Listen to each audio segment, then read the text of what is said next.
ہم اپنے آپ کو کیا کہتے ہیں؟ اہل سنت وال۔ اچھا، اب یہاں پر ایک بات ذہن میں رکھ لینا کہ اہل سنت والجماعت تو سارے چاروں ائمہ کی اقتداء کرنے والے جو لوگ ہیں نا، چاہے وہ حنفی ہوں، چاہے مالکی ہوں، چاہے شافعی ہوں، چاہے حنبلی ہوں، یہ چاروں ائمہ کی اقتداء کرنے والے لوگ کون ہیں؟ صرف ہم ہی نہیں ہیں، چاروں ائمہ کی اقتداء کرنے والے لوگ کون ہیں؟ اہل سنت والجماعت۔ لیکن ہم آج کل اپنے آپ کو کیا کہتے ہیں؟ بولو، دیوبندی۔ تو دیوبندی کو کہتے ہیں بھائی، کیا ضرورت ہے دیوبندی کہنے کی؟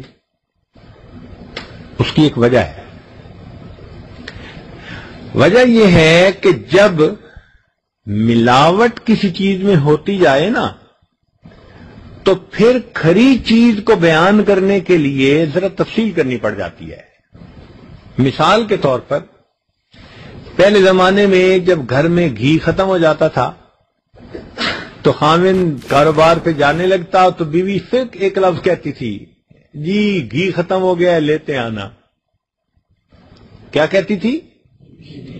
گھی ختم ہو گیا ہے۔ تو گھی کے لفظ سے خامن کو سمجھ آ جاتی تھی میں نے کیا لانا ہے۔ اللہ کی شان دیکھو، بناوٹی گھی آ گئے، ڈالڈا گھی آ گیا، فلاں گھی آ گیا۔ تو اب بیوی کو تو اصلی گھی چاہیے تھا، ٹھیک ہے نا؟ لہذا اب جب خامن جانے لگا تو بیوی نے کہا جی دیسی گھی لے آنا۔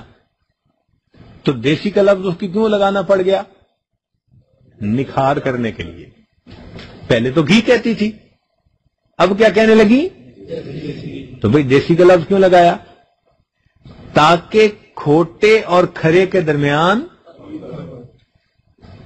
اصل اور نقل کے درمیان امتیاز ہو سکے۔ اب اس کو یہ لفظ لگانا پڑ گیا، یہ مجبوری تھی اس کی۔ تو اس نے خامن کو کیا کہا؟ جی کیا لے آنا؟ دیسی گھی لے آنا۔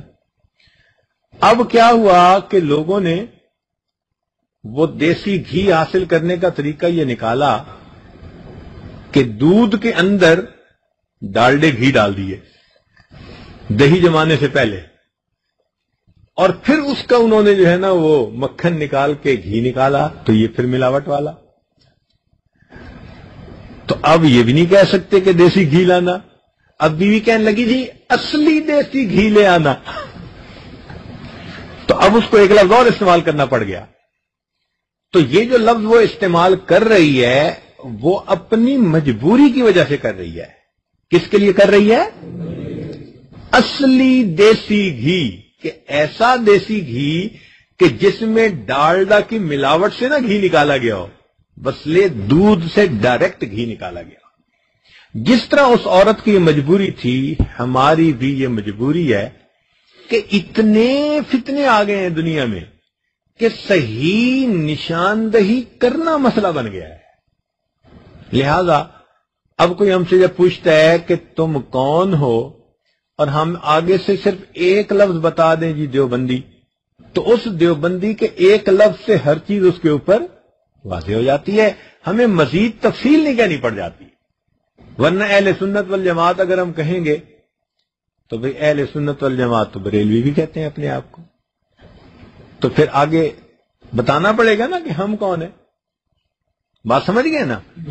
تو اس لیے یہ مجبوری ہے کہ ہمیں اپنی شناخت کے لیے ایک لفظ استعمال کرنا پڑتا ہے۔ اصل لفظ تو ہے اہل سنت لیکن اگر اہل سنت والجماعت کے آگے اندر بتانا پڑے تو ہم کیا بتاتے ہیں؟ تو ایک لفظ سے سارا مسئلہ حل ہو جاتا ہے، لوگوں کو پتہ چل جاتا ہے۔